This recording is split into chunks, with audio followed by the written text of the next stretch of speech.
Magandang araw po mga ka-recap at welcome back sa ating channel. Ngayong araw ay ipagpatuloy naman natin ang kwento ni Logan McLean.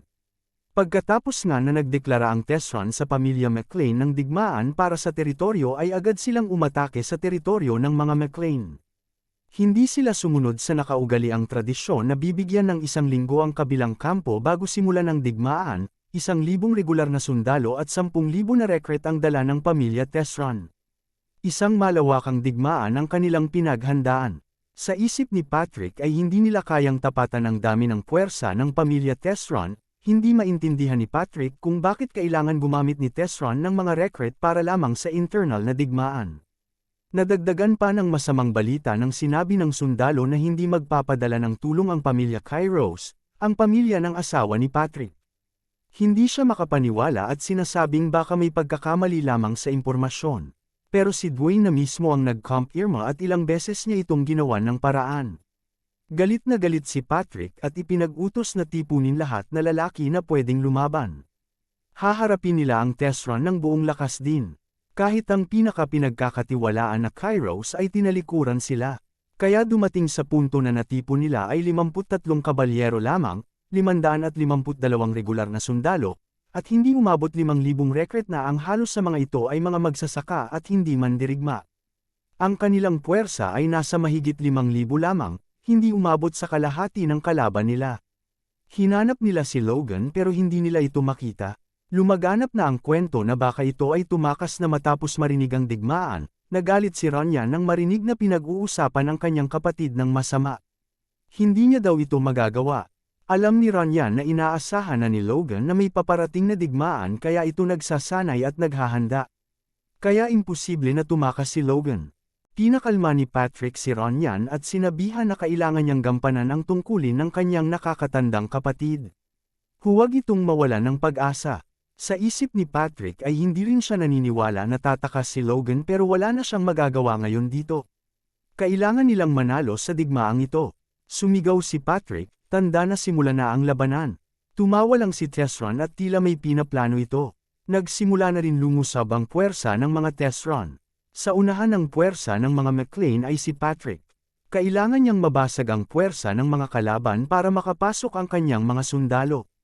Buong lakas na nilagyan ni Patrick ang kanyang lance ng force at inatake ang isang kabalyerong gumagamit ng kalasag. Pero laking gulat ni Patrick na napigilan nito ang atake niya. Matindi ang digmaang nangyayari. Si Rick, na tagapangalaga ni Logan ay pinadala din sa digmaan. Natatakot ito sa mga nangyayari sa paligid. Mga kaibigan niya ay unti-unting namamatay sa harapan niya. Hindi siya makagalaw sa takot at alam niya na natatalo na sila. Wala na silang magagawa, siguradong mapapalibutan sila ng kalaban. Hindi na malaya ni Rick na nasa likod na niya pala ang kalaban at hinampas siya ng spear. Bumagsak si Rick at tangkang aatakihin ng sundalo pero biglang may sumaksak ng espada sa dibdib nito. Tinulungan siya ng isang kaibigan at sinabihan na tumayo na ito. Pero biglang damanak ang dugo sa harap ni Rick. Tinamaan ng pana ang taong tumutulong sa kanya. Hindi niya mapigil ang tumakbo sa likuran para makatakas sa mga kalaban pero huli na ang lahat. Napapalibutan na sila ng kalaban. Mamamatay na daw sila dito. Sa gitna naman ng digmaan ay patuloy na nakikipaglaban si Patrick sa isang high-rank na kabalyero. Ramdam na ng kalaban ni Patrick ang lakas nito at tumutulo na ang dugo sa bibig niya at tila nasisira na rin ang mga laman nito. Ang masamang balita ay ramdam na rin ni Patrick ang epekto ng pakikipaglaban sa high-rank na kabalyero.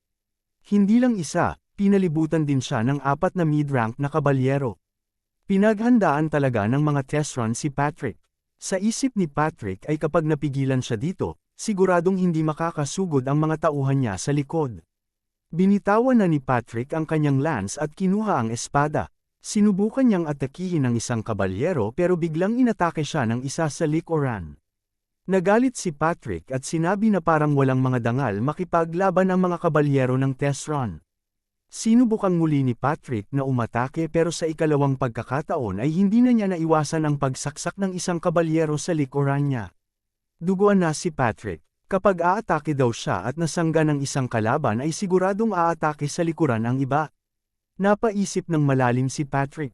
Napapalibutan na rin sila. Tama daw ang desisyon ni Logan na tumakas, sa ganitong paraan ay may pagpapatuloy ni Logan ang dugo ng mga McClane. Naplano na pala lahat ito ni Tesron. Tama ang desisyon niya na itago ang mga kabalyerong nasa mga kamay niya para hindi malaman ni Patrick. Pero biglang napatigil si Tesron. May narinig siyang tunog ng mga mangangabayo. Biglang may lumapit sa kanya at nagbigay ng isang nakakabahalang balita.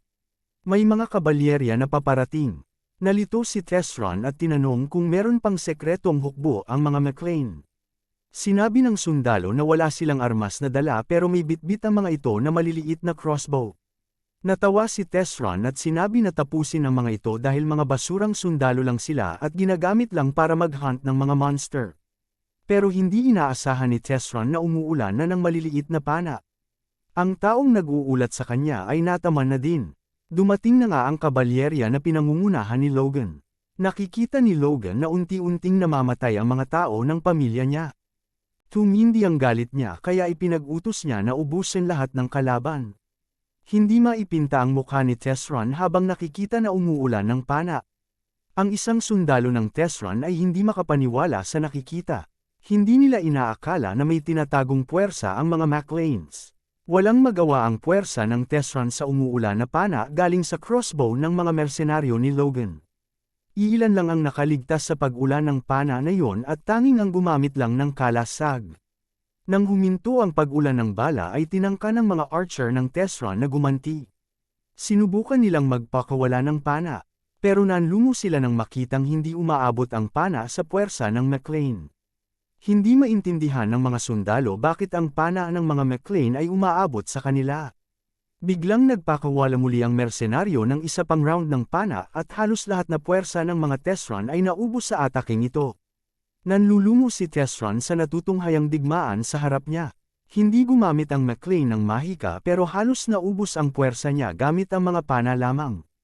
Pinatawag ni Tesron ang kanyang sariling kabalyerya para tapatan ang puwersa ni Logan. Nagdala ng mga kalasag ang mga puwersang ito at handang sagudin sila Logan. Sa isip ni Logan ay maswerte sila dahil ang kalaban na mismo ang lalapit sa kanila. Sa gitna din ng labanan ay abala si Runyan sa pakikipaglaban sa isang mid-rank na kabalyero. Naiinis na ang kalaban nito dahil hindi niya mahuli si Runyan. Bigla siyang nilapitan ng isang kasama at sinabi na kailangan na niyang bilisin dahil nag-iiba na ang daloy ng digmaan. Sa isip ni Runyan, sa harap ng digmaan na ito ay hindi siya isang henyong bata. Isa lamang siyang batang wala pang karanasan. Ramdam na niya ang epekto ng labanan at nanginginig na ang mga kamay pero hindi siya pwedeng matalo. Kailangan niyang gampanan ang tungkulin ni Logan. Nabigla si Runyan nagtumalikod ang kalaban sa kanya. Pagkakataon na niya ito, dali-dali niyang inatake ang kalaban.